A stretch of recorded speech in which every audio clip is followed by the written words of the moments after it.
Existe, por exemplo, a questão de Babel, por exemplo, em mitos babilônicos. Tá? Por exemplo, Emercar é o senhor de Arata, que é um tipo de um monte. É um antigo relato sumério de uma série de conflitos entre Emercar e o rei de Uruk, lá na região de Babilônia, e um governante anônimo de Arata.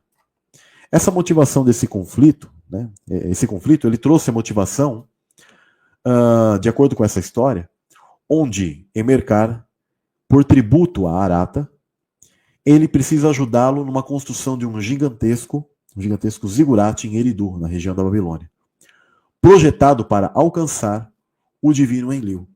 Olha só, até no mito babilônico, alguém que servia uma pessoa, tá, e pagava tributos a ele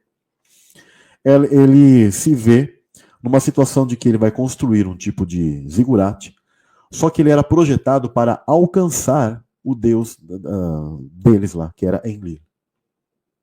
Ou seja, até no mito babilônico eles sabiam que aquela torre não era um negócio para ser construído de uma maneira simples como um amontoado de tijolos, mas tinham alguma coisa espiritual ligada a essa torre construída no meio lá da região da Babilônia.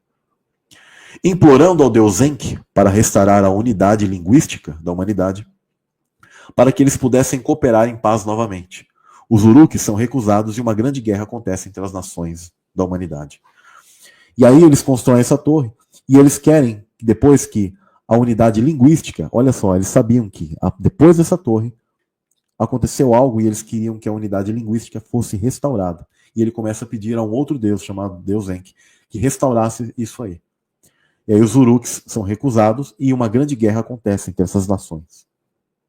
Então, aqui tem algo que está ligado ao evento de Babel. Quando você estuda a Torre de Babel, você entende de uma maneira... Como que a escritura fala, Samuel? O que diz ali? Tá. Então, Nimrod, com os conhecimentos antigos, ele dá a sabedoria para que as pessoas que estão ali junto com ele construam um tipo de torre. Tá? Quando ela fala que é uma torre para alcançar os céus, né?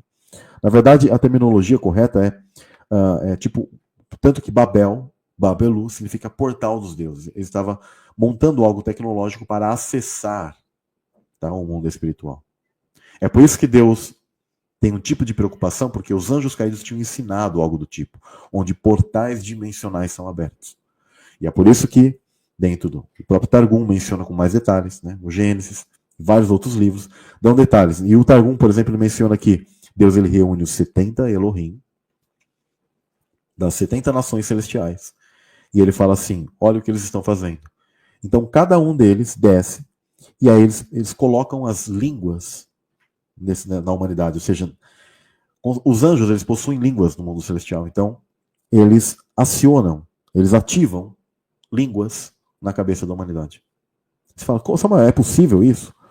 Olha, é interessante que, como eu já disse para vocês, existem casos onde pessoas podem passar por um tipo de coma e ela ter um idioma ativado na mente dela, que ela não falava antes. Né? Ou seja, são coisas muito... Você fala assim, como assim? Né? Ou seja, coisas ligadas ao mundo espiritual, onde um idioma todo ele é ativado na mente dela depois de passar por um coma. Ou bater a cabeça. Né? Tem vários tipos de casos. Depois, às vezes, em alguns casos, esse idioma permanece. Às vezes a pessoa chega até a esquecer o idioma natal, só que depois ela volta a lembrar o idioma natal e esquece o outro. Né? Esses tipos de questões são espirituais e elas ocorrem. Tá? E a ciência tem explicação? Absolutamente não. Né? Por quê? Porque ela não leva em conta o mundo espiritual. Então, a questão dos anjos ativarem idiomas na cabeça dos homens e depois colocá-los em cada um em um lugar é super simples para Deus. Inclusive, tinha um mito do pessoal, dos povos lá da Ilha de Flores, tá? Na Ásia, onde eles diziam que o povo deles chegou até aquela ilha porque os deuses do passado, eles chamavam de deuses que são os anjos, né? Seres divinos, deuses, em um momento que toda a humanidade estava construindo uma torre, esses deuses pegaram esses povos e distribuíram sobre vários lugares da Terra. Até hoje o pessoal pensa que os seres apenas saíram andando, né? As pessoas saíram andando e ninguém sabe como foi parar em tal lugar. Na verdade, certos seres espirituais, né? Ou seja, os anjos, os Elohim, pegaram, por isso que Deus fala, desçamos e confundamos os homens, ou seja, separemos e deixemos eles perdidos ali, né? E eles espalharam os homens sobre vários lugares do mundo. Né? Por isso que tem essas mitologias que muitas vezes parecem estranhas, onde falam de outros deuses, mas é que na verdade os povos antigos chamavam os anjos de deuses. Alguns nem eram adorados, tá? Só que, tristemente, os demônios também, né, os anjos caídos, estes sim, se falavam que eles eram seres divinos, só que eles queriam o quê? Adoração para si. Então, por isso, como eu disse, assim surgiu aquilo que nós chamamos de paganismo.